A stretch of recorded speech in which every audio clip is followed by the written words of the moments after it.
Topic लाए हैं, इसका नाम है इलेक्ट्रिक फ्लक्स।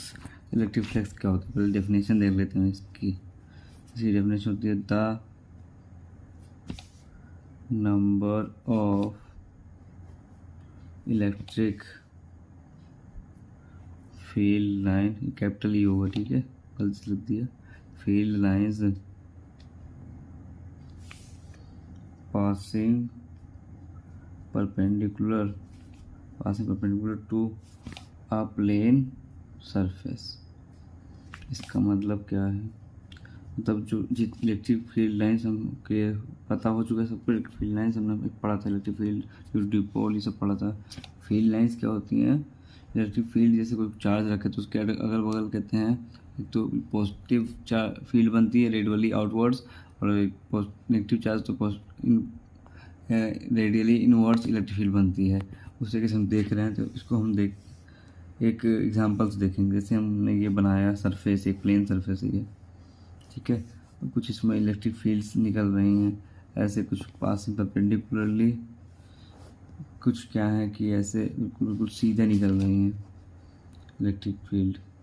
अब इसका हम क्या करते हैं, एरिया वेक्टर निकाल लेंगे। और सबसे पहले आपको एरिया वेक्टर निकालना आना चाहिए, ठीक है, थीटा एंगल पर। तो ये नीचे जो है ये आ जाएगा ई साइन थीटा, लेकिन परपेंडिकुलर कंपोनेंट की वजह से हमको वो चाहिए, यहाँ जो होगा ई कोस थीटा होगा। परपेंडिकुलर कंपोनेंट इनमें से कौन सा है बताइए। ये लाइन है, ये ऐसे से पास कर रही हैं, छू के निकल जा रही है, लेकिन जो ये वाली लाइन है ई कोस थीटा वाली, ये परपेंडिकुलर पास कर रही है ना, परपेंडिकुलर टू प्लेन सरफेस। जो फ्लक्स होता है वो जनरेट होता है, flux is not generated through sine theta, generated through sine theta component, है ना, थ्रू साइन थीटा कंपोनेंट, क्योंकि ये केवल पास कर रहा है इससे। इतना बेसिक क्लियर है आपको कि जो फ्लक्स हम बताएंगे, जो number of electric field lines passing perpendicular to plane surface, लेकिन ऐसी फील्ड लाइंस जो केवल छू के निकले, ऐसी फील्ड लाइंस हमको चाहिए जो कहते हैं परपेंडिकुलर हो प्लेन सरफेस के। इससे देखिए दो चीज़ निकल के आती हैं, जो ये फ्लक्स है ये डायरेक्टली प्रोपोर्शनल है इलेक्ट्रिक फील्ड लाइन के, ठीक है। दूसरा किसी के प्रोपोर्शनल है, अभी ये 3 से 4 कहते हैं, इसका मतलब आएंगी केवल 1 या 2 आ रही हैं इलेक्ट्रिक फ्लक्स। जैसे हम इसको और बड़ा कर देंगे, जैसे हम बड़ा कर दिया हमने, फिर देखिए इसमें इलेक्ट्रिक फील्ड 1 गई, 2 गई, 3 गई, 4 गई, 5 गई, 6 गई, 6 वो भी पोस्ट तो परपेंडिकुलरली आउटवर्ड्स या इनवर्ड्स है, ठीक है। तो पहले इलेक्ट्रिक फील्ड लाइन ये वो डिपेंड करता है, डायरेक्टली प्रोपोर्शनल है। दूसरा ये एरिया प्रोपोर्शनल है। जब हम ये हटाएंगे एरिया वाला टर्म, तो यहाँ पे तो ये आ जाएगा ई क्रॉस ए, ये इलेक्ट्रिक फ्लक्स का फॉर्मूला होता है। यहाँ पे है इलेक्ट्रिक फील्ड, ए है यहाँ पर एरिया यानी वेक्टर, ये डॉट प्रोडक्ट लेंगे हम इसका, यानी ये डॉट प्रोडक्ट होता है, डॉट प्रोडक्ट आपने पढ़ा होगा पहले, ई ए कॉस थीटा, थीटा चाहे कुछ भी हो सकता है, ठीक है, सेकेंड फर्स्ट। अब इसकी यूनिट थीटा क्या होता है, एंगल बिटवीन ई एंड ए, यानी इलेक्ट्रिक फील्ड और एरिया के बीच जो एंगल होता है उसको हम थीटा कहते हैं। इसकी यूनिट देख लेते हैं क्या होती है। इसकी यूनिट होती है न्यूटन कूलम्ब मीटर स्क्वायर, ठीक।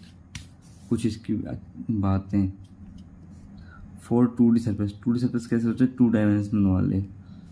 For 2D surface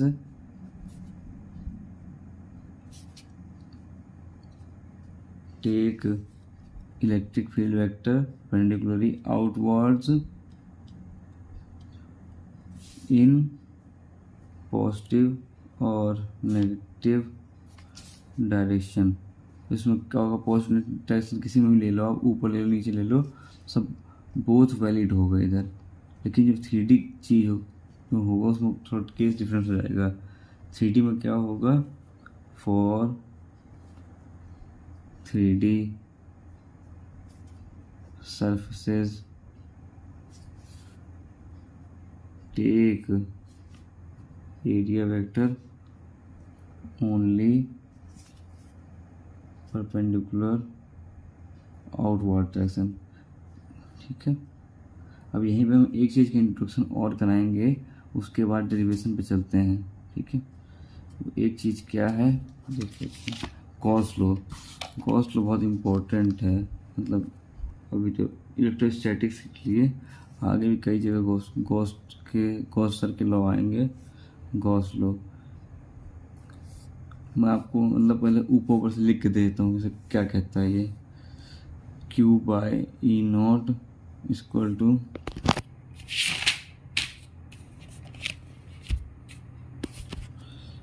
pi closed net inside, ये देखिए Q नेट इनसाइड अपॉन में E naught equal to pi closed, यही है गॉस लॉ बस, है ना। इसको मतलब अब डेफिनेशन की भाषा में लिख देते हैं, डेफिनेशन की भाषा में हम लिखेंगे इसको, फिर ये आपके लिए भी आसान हो जाएगा। आप लिख लेना, the net electric flux through, कहने कि जो पूरा इलेक्ट्रिक फ्लक्स होगा थ्रू कहते हैं एक क्लोज सरफेस। अभी गॉस जो लॉ है ये क्लोज सरफेस के लिए वैलिड है। अब क्लोज ऐसा नहीं किसी में भी लगा दिया, आप यूज़फुल तो है लेकिन ये हर सब चीज़ में लगा सकते हैं आप ऐसे।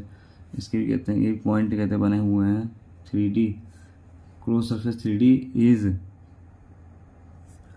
1 by E not times the net charge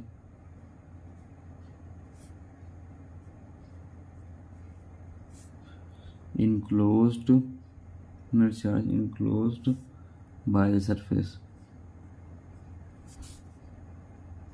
फिर से लिखूंगा, ये तो रहेगी बड़ी बात। देखिए पाई क्लोज्ड जो इलेक्ट्रिक फ्लक्स होगा वो बराबर होगा क्यू नेट अपॉन जो चार्ज होगा अंदर इनक्लोज सरफेस के इनसाइड, नीचे आ जाएगा ई नोट जो होता नहीं परमिटिविटी, कुल मिला के इसको ऐसे लिख सकते हैं पाई ई डॉट डी ए। ये जो अगर इसमें ऐसा होता है तो इसका मतलब होता है कि क्लोज्ड है। अब इसी मतलब एप्लीकेशन देखें हम गॉस लॉ की। गॉस लॉ समझ में आया आपको क्या है? गॉस लॉ कह रहे कि जैसे नेट इलेक्ट्रिक फ्लक्स है किसी भी एक 3D बॉडी में, वो 1 बाई ई नॉट टाइम्स है नेट चार्ज जो इनक्लोज होता है सरफेस में, यानी कि क्यू पाई जो क्यू नेट इनसाइड अपॉन में E naught 1 by E not times equal to pi close. इसका प्रूफ भी है, प्रूफ उसको बाद करेंगे, लेकिन पहले एक अलग से कहते हैं जो एक CBSE के लिए इम्पोर्टेंट है वो हम कर लेते हैं। क्या करेंगे हम? एप्लीकेशन ऑफ गॉस लॉ में इलेक्ट्रिक फील्ड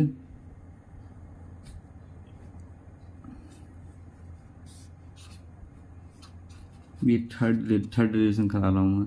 डेरिवेशन तो बहुत सारी हैं, जैसे जेई में से आप तैयारी करने लगे तो इलेक्ट्रिक फील्ड मतलब निकालनी पड़ती बहुत सारी चीज़ों की, due to charge ring, due to continuous charge situation, due to quadrant. अभी हम कहते हैं NCERT फॉलो कर रहे हैं, 12th पेपर है तो फिर उसके हिसाब से केवल करेंगे। ठीक है, electric field due to a plane sheet of charge. कह रहा है कि इलेक्ट्रिक फील्ड निकालो प्लेन शीट ऑफ चार्ज। अब ये तो मतलब कैसे 2-3 तरीके से हम निकाल सकते हैं। नॉर्मल तरीका भी होता है ना, जो पारंपरिक तरीका भी एक होता है ना करने का, लेकिन हम निकालेंगे इस बार गॉस लॉ और इलेक्ट्रिक फ्लक्स का यूज़ करके। पहले से क्या है, electric field to plane sheet of charge. Plane sheet हम ऐसे बना लेंगे हल्की सी, है ना। फिर इधर तो इधर क्या हो जाएगा इन्फिनिटी, इधर भी इन्फिनिटी हो जाएगा। एक जगह पॉजिटिव का इन्फिनिटी, एक जगह नेगेटिव इन्फिनिटी। तो इसने एक चीज़ कही थी क्लोज सरफेस होना चाहिए। अब मैं क्लोज सरफेस कहाँ से लेकर आऊँ? इसमें पहले सीट बना लेता हूँ मैं।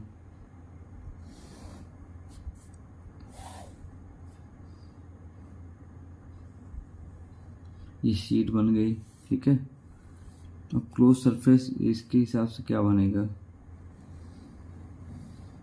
एक काम करें हम, अगर सिलेंडर हो अगर बना लें तो ये बिल्कुल सेंटर में आ जाएगा पॉइंट इसका लाई करने के लिए।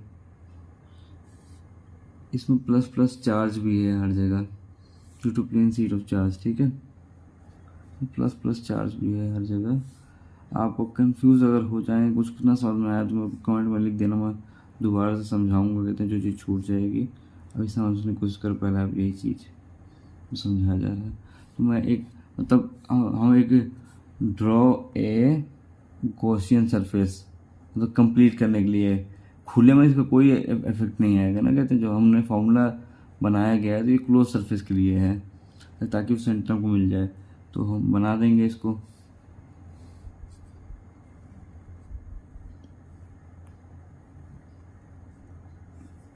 अब इसका जो हमने इलेक्ट्रिक फ्लक्स देखा था,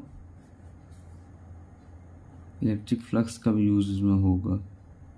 पहले हम थोड़ा इसको देख लेते हैं। अब कुछ नेमिंग कर लेते हैं हम।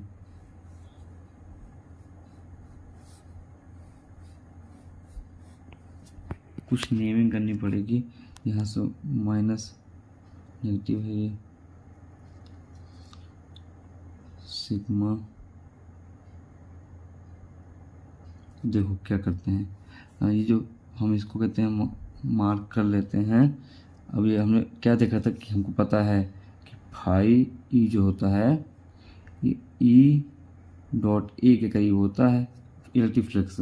हमको क्या निकालना है, इलेक्ट्रिक फील्ड निकालनी है, ठीक है। इलेक्ट्रिक फील्ड अगर हमको निकालनी है, पहले हमने गॉसियन सरफेस ड्रॉ कर लिया, कौन सा, सिलेंडर का। सिलेंडर का गॉसियन सरफेस ड्रॉ कर लिया। अब हम देखते हैं कि ये इसको मान लेते हैं कि फर्स्ट सरफेस है ये। अब ये इसका एरिया वेक्टर कहाँ बनेगा, बाहर बनेगा, छोटा सा एरिया वेक्टर बनेगा डी ए। इलेक्ट्रिक फील्ड कहाँ है, ये इस साइड है, ई इसी की सेम साइड है। तो थीटा कहते क्या हो जाएगा, 0 हो जाएगा पहला। इसी के सेकेंड यहाँ पर ये भी आउटवर्ड ही बनेगी इसकी, ये भी आउटवर्ड ही बनेगा अगर ये डी ए हो गया सेकेंड। इलेक्ट्रिक फील्ड कहाँ है, इलेक्ट्रिक फील्ड भी इसी डायरेक्शन में कहते हुए जाएगी सेकंड। थर्ड सरफेस क्या है, ये देखो, थर्ड ये हो सकता है या तो ये हो सकता है। थर्ड डी ए यहाँ गया, इलेक्ट्रिक फील्ड कहाँ है, इधर है। तो ये 90 देखो कॉस थीटा, ये देखे ध्यान से देखना इसको, डी ए इधर, ई है इधर। कितने डिग्री पे है ये लोग, 90 डिग्री पे। और कॉस 90 क्या होता है, कॉस 90 होता है 0, है ना। और देखो फिर हमको यहाँ हम लिखना चालू करते हैं पहले कि वी नो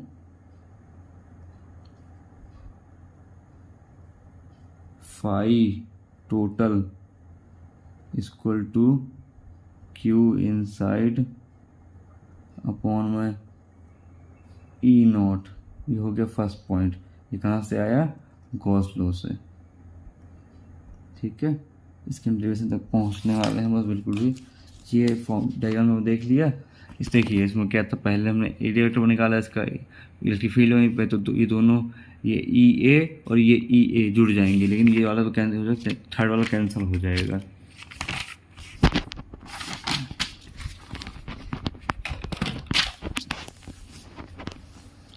तो अब हम फाई टोटल निकाल लेते हैं। फाई टोटल क्या हो जाएगा, फाई वन कौन सा, वो जो हमने निकाला था, फाई 2, फाई 3 और जो कर्व एरिया का था, है ना। और यहाँ पे फाई टोटल किसके बराबर है, क्यू इनसाइड अपॉन में ई नॉट। जो हमने लिखा था उसी के साथ में हमने उठा के लिख दिया इधर, ठीक है। इसलिए हमने कहाँ पर लिखा था इसको, क्यू इनसाइड वाली बातें, ये था ना, ये फर्स्ट है।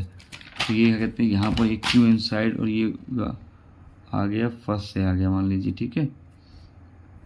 फाई 1 क्या था, integration of E D A. अब इंटीग्रेशन आपको आता है कि नहीं आता, नहीं आता तो कमेंट करके बताओ। मैं एक नई वीडियो बिल्कुल इंटीग्रेशन डिफरेंस से बनाऊंगा, फिर भी मैं यहाँ मोटा मोटा समझाने की कोशिश करूँगा उसको, ताकि जिससे आपको ये डेरिवेशन क्लियर हो जाए। ई डी ए कॉस 90, देखो ये बताता हूँ कैसे आया। देखो एक था पहले कंपोनेंट साइड वाला जो हमने किया था, तो उस दोनों एक कंपोनेंट था ये वाला, इसको हमने किया ई डी ए कॉस 0, एक कंपोनेंट ये ई डी ए कॉस 0, लेकिन ये जो कंपोनेंट था 90 डिग्री था तो ये 0 हो जाएगा। वही है। फिर यहाँ पर हम देखते हो ये EDA डिफ्रेंशिएशन से EDA है, ये cos 0 होता है 1 EDA। तो यहाँ पर डिफ्रेंशिएशन में क्या चीज़ करके डी, ये डी कट जाएगा तो यहाँ बचेगा EA। सिमिलरली ऐसे इधर भी वैसे ही होगा, यहाँ EA आ जाएगा, यहाँ तो आ जाना है 0। तो क्या आ गया कुल मिला के 2EA, इसको हम नाम देते हैं सेकेंड का। ठीक है, तो ऑल्सो हमको पता है कि जो सिग्मा होता है वो Q इनसाइड सिग्मा, वही मतलब वही चीज़ है। सिग्मा फाई हमने नाम दे दिया इसको, तो phi A equal to Q inside equal to third. ये चीज़ समझ में आई, जो मतलब गॉस लॉ था, phi E equal to Q inside upon A ऐसे करके था। अब देखो मेन चीज़ हम आ गए कि Q इनसाइड जो क्लोज सरफेस के है और साथ में E0 वो बराबर किसके है 2EA। अब दोनों इक्वेशन हमने साफ एक दूसरे को किया। Q इनसाइड E0 की पहली वैल्यू ये थी, ठीक है, Q इनसाइड E0 की पहली वैल्यू ये थी, दूसरी वैल्यू क्या कहाँ से आ गई, ये दोनों इक्वेट हो गई इक्वेशंस। अब यहाँ से कैंसिल क्या क्या हो जाएगा, देखो इसको ढंग से अगर लिखेंगे तो phi A E0 equal to 2EA0 from first से हम कैंसिल क्या हो रहा है, यहाँ पर A कैंसिल हो रहा है। तो इलेक्ट्रिक फील्ड क्या आ गई फाइनली, इलेक्ट्रिक फील्ड आ गई फाई अपॉन में 2E0। ये थी electric field due to plane sheet of charge. ये हमने गॉस लॉ और इलेक्ट्रिक फ्लक्स की मदद से किया। अब इसमें एक चीज़ और कहते हैं बताने वाली है कि जो ये इन्फिनाइट नहीं है, इलेक्ट्रिक फील्ड है इनवर्सली प्रोपोर्शनल ऑफ 1/E0 के, और इलेक्ट्रिक फील्ड डायरेक्ट प्रोपोर्शनल से सिग्मा के। ये इन्फिनिटी नहीं है, बट फॉर स्मॉल x, जो हमने स्मॉल x लिया था, इसमें x कहाँ लिया था हमने, x लिया था यहाँ पर, बट फॉर स्मॉल x जो एक सीट ऑफ चार्ज होगी वो क्या होगा, बहुत बड़ी है और डिस्टेंस बहुत छोटा सा है, तो उसको उसके लिए वो बहुत बड़ी वेट करेगी। Small x compared to dimension of sheet. तो ये बस आज दूसरी वीडियो हमने बना दी है इसकी। आगे थोड़ा सा कहते हैं और डेरिवेशन कराया, थोड़े से कॉन्सेप्ट बताए, तो इन कॉन्सेप्ट को आप रिवाइज करें, खुद आप अपने अच्छे से नोट्स बनाएं। ये नोट्स आपके टीचर में स्कूल वाले बनवा रहे हो, कोई बना रहा हो, ठीक है। फिर हम देखो ये चीज़ बताया, तो फिर मैं इसको वीडियो एंड करते हैं पे।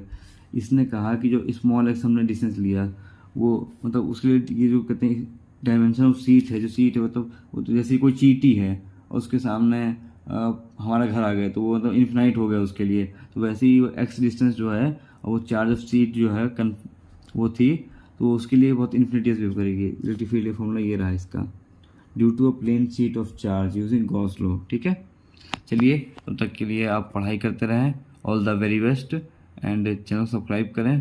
फिर हम ऐसी कहते हैं एजुकेशन वीडियो के साथ आपसे मिलेंगे।